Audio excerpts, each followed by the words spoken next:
అదే మరిగా అనేక మంది దానికి సపోర్టింగ్ స్టాఫ్ ఉన్నారు. దీనికి స్కిల్ డెవలప్మెంట్ కోసం ముందుకు వస్తున్నారు.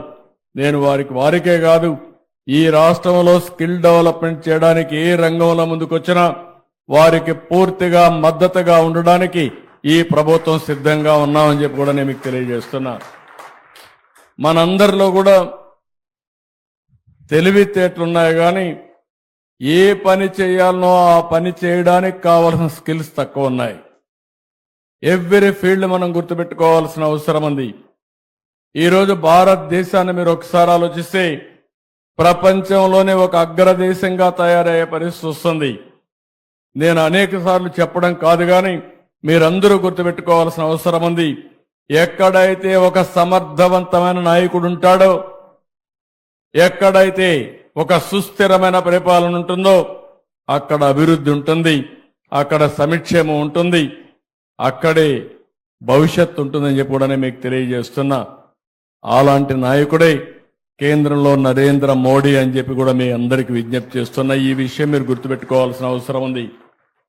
మనం ఇక్కడుండే నాయకులమే కాదు, ప్రజల్లో కూడా ఒక చైతన్యాన్ని తీసుకురావాల్సిన అవసరం ఉంది. 2004లో కానీ తెలుగుదేశం ప్రభుత్వం మళ్లీ గెలుచుంటే ఈరోజు ఈ ఆంధ్ర రాష్ట్రం ఎక్కడుండదో ఒక్కసారి బేరీ చేసుకోండి. 2019లో తెలుగుదేశం పార్టీ గెలుచుంటే ఈ విధ్వంసం జరిగి ఉండేదా ఒక్కసారి ఆలోచించుకోండి. ఎంత నష్టం జరిగిందని మనం చూసుకుంటే ఎప్పుడు కూడా ప్రజలు, మీరందరూ కూడా గుర్తుపెట్టుకోవాల్సింది, ఇంటలెక్చువల్స్ కూడా మాకేం పని అనుకుంటారు, కానీ మీ జీవితాలను గవర్న్ చేసేది గుడ్ గవర్నెన్స్. మీరు చేసే కష్టానికి అదనంగా ఆదాయం రావాలన్నా, మెరుగైన జీవన ప్రమాణాలు ఉండాలన్నా ప్రభుత్వం వల్లనే సాధ్యం అని చెప్పి కూడా నేను మీకు తెలియజేస్తున్నా. ఒక్క ఎగ్జాంపుల్ చెప్తున్నాను. బైఫర్కేషన్ యాక్ట్లో ఆల్ ఇండియా మెడికల్ ఇన్స్టిట్యూట్ ఇచ్చారు. నేను రాజధాని మంగళగిరిలో పెట్టాను. మంగళగిరిలో పెడితే ఆ రోజే 300 కోట్ల రూపాయలు విలువ చేసి 183 ఎకరాలు భూమి ఇచ్చాను. డీజీపీ ఆఫీస్ పక్కన బ్యూటిఫుల్ గా కొండలుంటాయి. దేశంలో ఎక్కడ కూడా all India institute of medical science కి ఇంత మంచి సైట్ లేదు. అలాంటి సైట్ ఇచ్చాం. వాళ్ళు కూడా 1618 కోట్ల రూపాయలు ఖర్చు పెట్టి 960 బెడ్లతో హాస్పిటల్ ఎస్టాబ్లిష్ చేశారు. 10 రూపాయలే ఓపీ.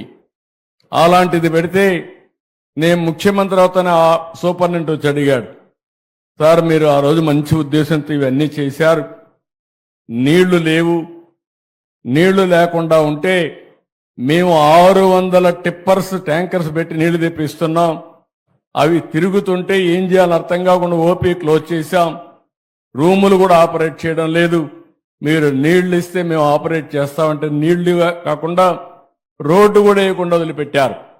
అంటే ఏ విధంగా ఉంటుందంటే కొన్ని లక్షల రూపాయలు పెట్టి మంచి ఆవును కొనుక్కొని పగ్గం లేకుండా ఆవును వదులుకున్నట్టు. అంటే మీరు గుర్తుపెట్టుకోవాల్సిన ఒక ఎగ్జాంపుల్ మాత్రం ఇది. పక్కన కృష్ణా నది, పక్కనే మీ డ్యామ్, కృష్ణా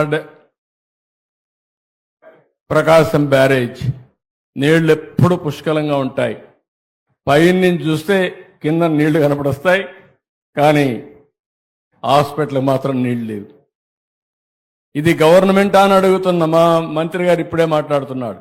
నేను ఏ వ్యక్తిని కూడా విమర్శించడానికి కాదు, ప్రాధాన్యతలు తెలియని వ్యక్తులు పరిపాలన చేస్తే ఏం జరుగుతుందో ఆల్ ఇండియా ఇన్స్టిట్యూట్ ఏదైతుందో మన మంగళగిరి ఒక ఉదాహరణ అని చెప్పి కూడా నేను మీకు తెలియజేస్తున్నా.